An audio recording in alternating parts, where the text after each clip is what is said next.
I've definitely got a decent ball in here somewhere. Hi, I'm Paul, and this is The Golf Show.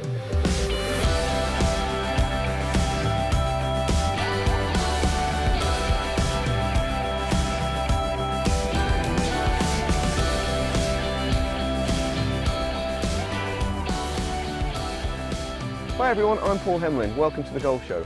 On The Golf Show this week, I'm going to have a ball fitting with Titleist. I've played golf for over 30 years. I've never had a ball fitting. I've never known anybody who's had one, but surely it's the really important thing to do. The golf ball is the only piece of equipment you use in every shot.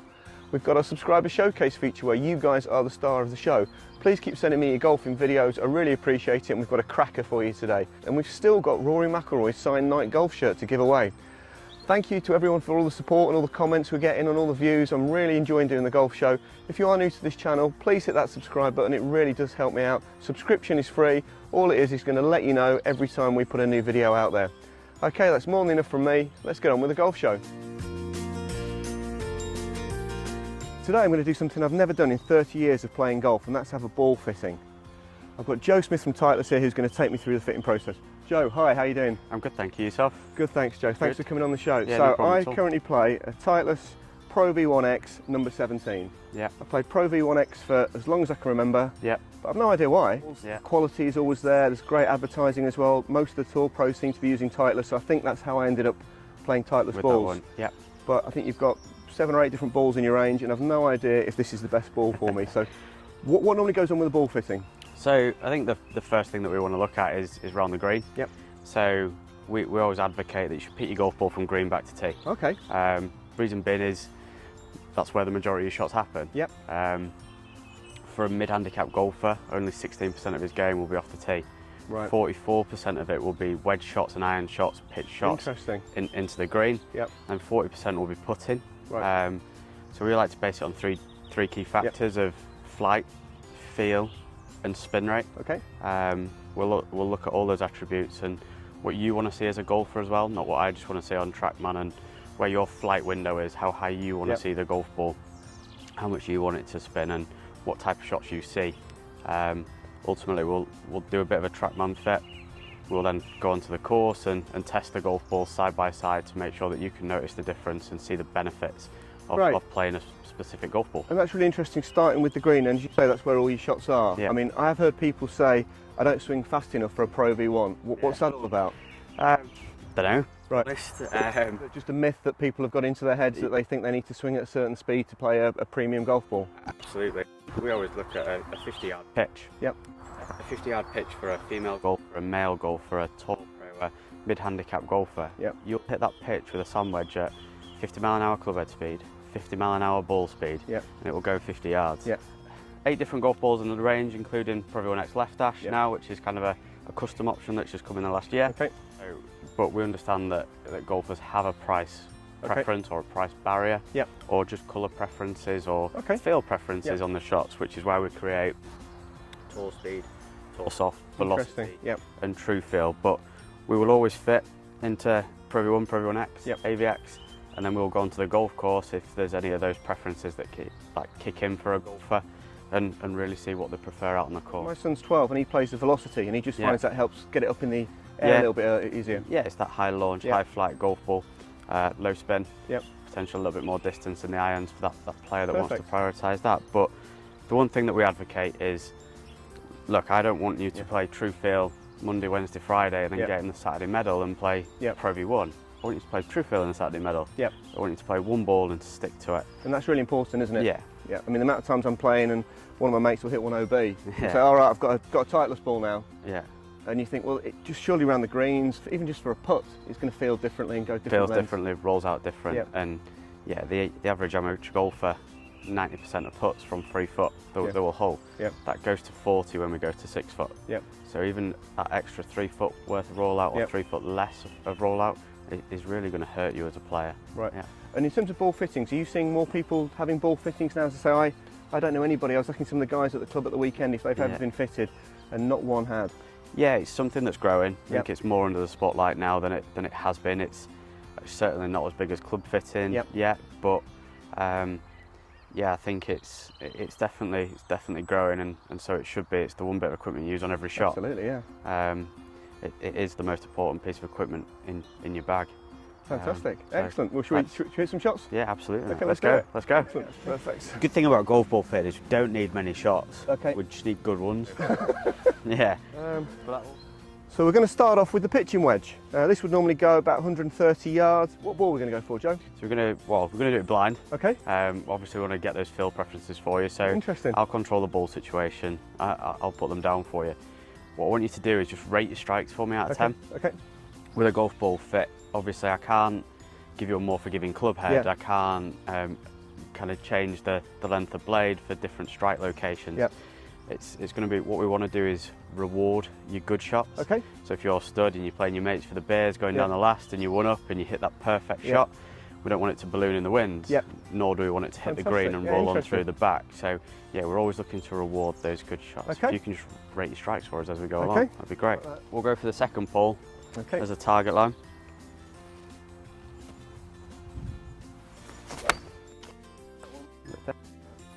That's probably about a 3 or a 4. That's fine, mate. No problem. Strike, not great.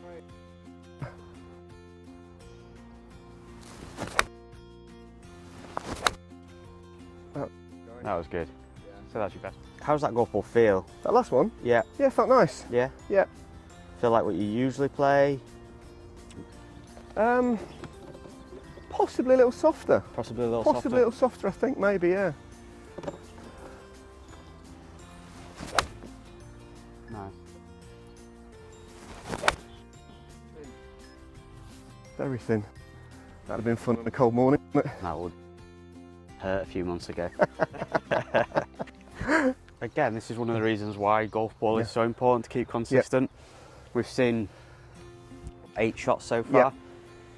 Yeah, 6 of them have been fairly similar. We've hit some good ones in there, but a couple a little bit thin. So us as golfers, we have inconsistencies. So playing the same golf ball on every shot just picked out a variable in the game.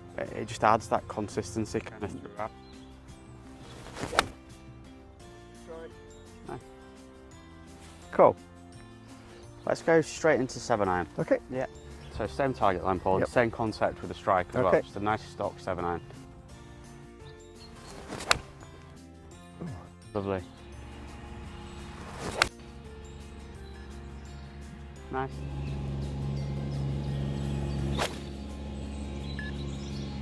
Nice.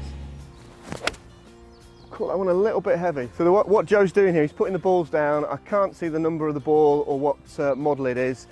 I know with Titleist some of the numbers might be red, some might be black on the different balls, so I really am doing this blind. I've got no idea what these balls are. But in doing that, Paul, we take away any preconceived ideas of how the golf ball should feel. Really I know some people like soft, some people like firm, and you have it a couple of different types. Have you? Yeah, I could feel the difference, but I've noticed slightly different flights. One was a bit higher than others. And just as the ball comes off the face, the sort of feedback I'm getting off the club is some feel softer than others as well. That was good. Pulled it a little bit, but it's a good strike. And what are you typically looking at there on the Trackman data, Joe? So, we're looking at your peak heights. Obviously, you've mentioned wanting to maybe hit it a little bit lower. Looking at your spin rates, looking at your landing angles. Look, 7-iron, yes, we do want to hit a 7-iron as far as we can. But what's the point in as far as you can if you can't stop the golf ball on the green? So because we're on a flat driving range, very, very still conditions actually today, we want to make sure that your landing angles, your spin rate's fine, because we get on the golf course and we've got raised greens. We've got holes into the wind, we've got holes downwind. So we need to make sure we're at optimal for every single hole that you're going to play. There's no point playing a golf ball that goes 10 yards further, pins at the front, you land the ball by the front of the green, it rolls all the way to the back. Your advantage is lost. Absolutely, so yeah, we need to make sure that 9 handicap, you're a good golfer. You're hitting 7-irons to try and make birdies, if not worst. You want to be looking at par. So yeah, if I give you a golf ball that rolls to the back of the green or stalls in the wind, then we start to lose those shots. We're not going to get up and down, or we take 1 putt out the equation and we bring in 3 putt. That's not what we want to see off your good shots. So yeah, quite a lot of things that we, a little bit like an iron fit, really. Yeah. That felt good. Nice. Under pressure now.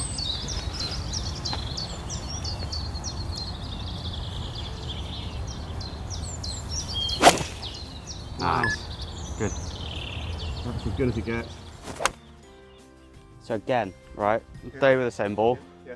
So really? Yeah, so we talk about field differences. Strike is going to play a key factor as well. Yeah. So one of those to fit a bit nearer the middle than the other, I guess, is why it felt different. Interesting. Absolutely.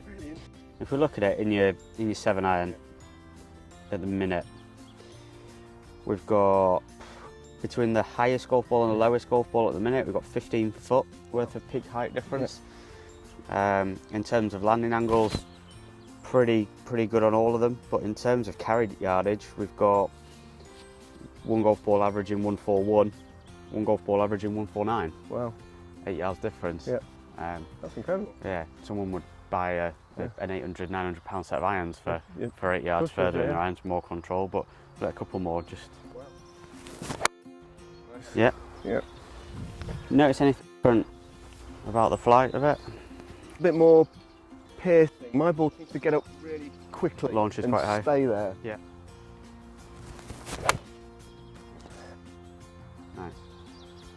Cool. Not as good as the last two. You can tell that your ball speed just dropped a little bit. Yeah. But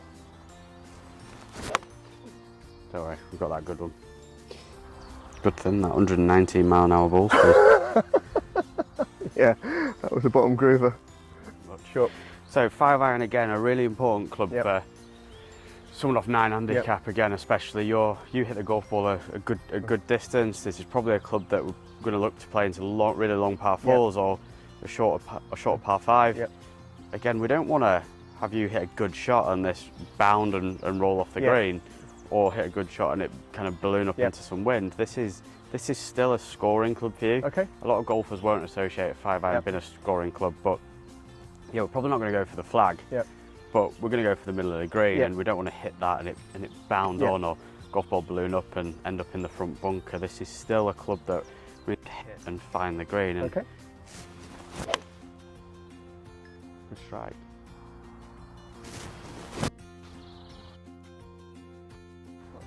Joe. You know, Paul owes me can't say what one, but it's an expensive one. We spoke throughout about wanting to maintain landing angles, what we want to look for, spin rates. So landing angles with wedge and 7-iron, we're going to look for it to be between 45 and 55. Spin rate that we're going to kind of look for in your wedge. To be honest, everyone's a little bit different, but I always like to see as close to that 9,000 mark as we can possibly get. As we move into 7-iron, we start to look for the number of the iron times 1,000. Okay. We want that landing angle still to be 45 to 55, optimal of around 50. Obviously peak height and your spin rate is going to have an effect on that. As we go into 5-iron, like I said, 5-iron is still a scoring club for you. Because the angle of descent, the flight is going to be a little bit flatter, we're going to just want to nudge that spin a little bit higher than that iron times 1,000. We're going to kind of go for 5,500. Okay. The average spin with X, 8,700. Yep. Average spin with Pro V1, 8,400. Yep. Average spin with AVX, 6,845. So massive difference there. Got 8 more yards on an average there. That's incredible. Just shows how important this is. Yeah. 4 degrees less landing angle on average, which is mega. And your flight has come down from 115 to 107. Wow. So, but the good thing is in your wedge, we still have 8,400 revs, which is perfect. Height 95 feet, landing angle 53, so we've still got that control on your wedge there with AVX, even though it is the lowest spinning product. Spot on. Again, the final step is driver. Okay. What we'll do in a golf ball fit with driver is, if there's anything going wrong, we'll adjust the driver to suit the golf ball. Okay. Because of what we said earlier about, look, if you hit 14 drivers in a round of golf, that's only 16% of your game. If it goes down to 10, depending, Fulford's quite tight, but you don't hit driver on every par 4 or par 5, we'll have a little look. But the difference between the golf ball off the tee is probably more peak height. than actual spin rates, because no one's walked into the pro shop here and said, I want a shorter golf ball that slices more. Everybody wants that long flying, fast ball speed, low spin off the driver. So that's how they're all made. Okay. All right. Okay, let's do it. Cool. Excellent.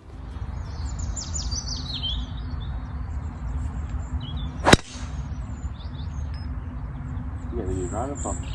Yeah, don't tell the wife about that one. So the layers of the golf ball work in unison to give you that low spin where you want it, but then revert to give you that high spin where you need it in and around the green, and that's kind of the tech that goes into it. We have 70 technicians and 70 researchers and designers that design the golf ball, from different dimple designs to core constructions to materials. Look, the new dimple pattern that's gone on Pro V1 and Pro V1X, we've had since 2012. Right. But golf ball is like a cake. It's like baking a cake. All the ingredients have to work together to provide the perfect one. Interesting. So you can't just put one dimple design on a golf ball and say that's the best. Because as we've seen, they'll launch, fly differently and spin differently. So you've got to optimise it, and dimples will play a massive role in optimising distance and control for the golfer. Nice. Yeah. Really good. So yeah, as we see, driver is just spinning a little bit. If you weren't getting a new driver, probably have a little bit of a fiddle around, see if we could get anything different. As discussed, 44% of their game, iron shots, chip shots, pitch shots in and around the green.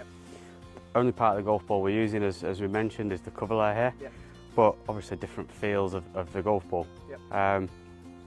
You notice little bits on hitting full shots, but I would say predominantly this is where most golfers notice a feel difference between the products. So yeah, we're going to chip the golf ball that you played, a couple of golf balls that we've obviously recommended you to go and try on the golf course, and see if you notice a difference on, firstly, how they react, and you will notice difference in ball flight in and around the green if you look for it, how they react to ball flight, and then obviously feel preference in there as well. So fantastic. Yeah, let's put a few.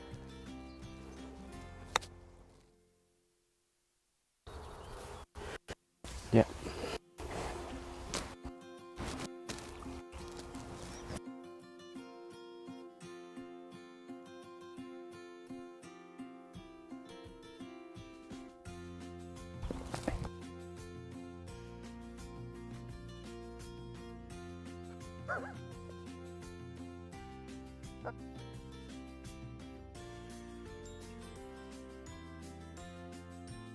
Tell me it was a different ball. You might be here for a while. I think. What will happen here, the more you go down like a price point in golf balls here, the golf ball will start to launch higher because that urethane isn't gripping the grooves. You haven't got that urethane on the golf ball. So you start to get kind of that flight.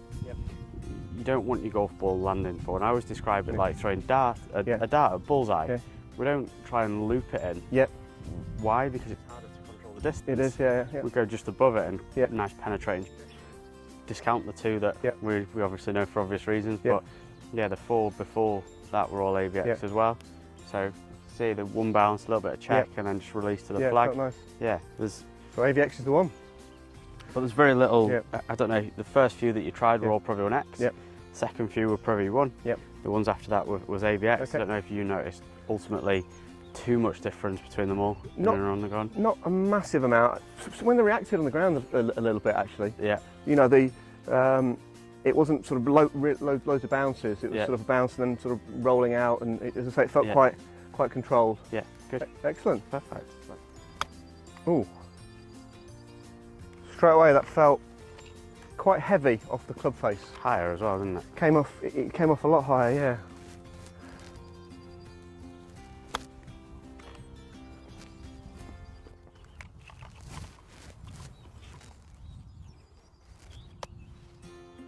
Yeah, I can literally stick right off the top of the... You can see how where we kind of rolled out to it. That's just the importance of playing one ball all the time. The fact that one rolls out 10 foot more than another on a 10-yard shot. Yes, if you're just swapping a ball out, you've lost a ball on the previous hole, put any old ball down, you've got no idea where it's going to go. Yeah, exactly. That's a massive difference. As much as I thought I knew about golf, I was playing the wrong ball, wasn't I? playing the wrong ball massively, yeah. Yeah. And what were some of the big differences we found in the ball that I should have been using compared to the ball I have been using? I mean, subtle little things as well, like you preferred a softer feel. Yep. You're using a firmest feeling golf ball. So as we kind of went down into a softer feeling product, we enjoyed playing it more. Yep. Flight-wise, quite a lot lower.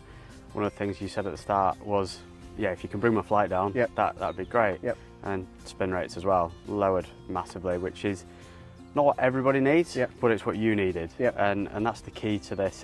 That's why we have that range of golf balls. If we'd have been on the other end trying to get more height, then Pro V1X would have been great. But as we went down, we wanted to lower the flight, so we went into Pro V1.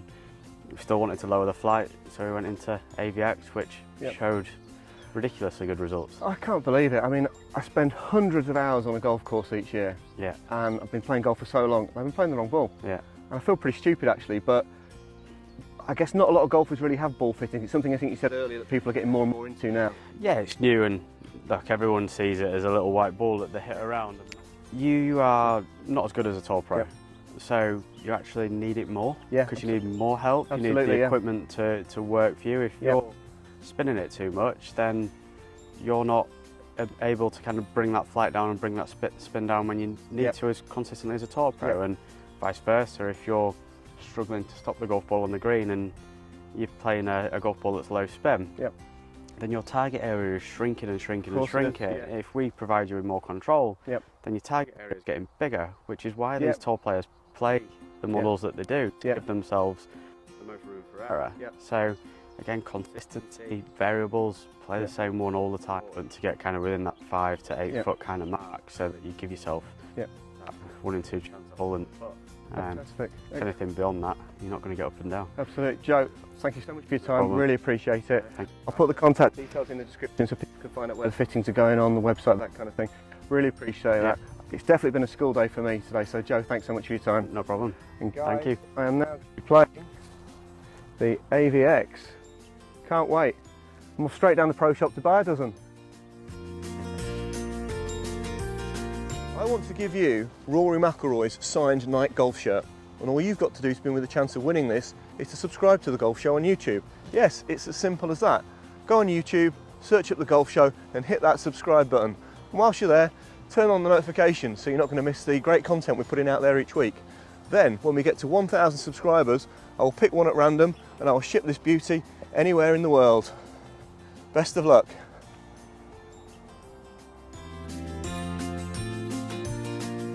Hey everyone, now it's time for you to be the star of The Golf Show. This is our subscriber showcase feature. Thanks so much for sending me in your golfing videos. It could be a great shot, it might not be a great shot, it could be a funny shot, so keep sending them in. Email them to me at golfshowpaul@gmail.com. That's golfshowpaul@gmail.com. Hope you really enjoy this one, it's a cracker.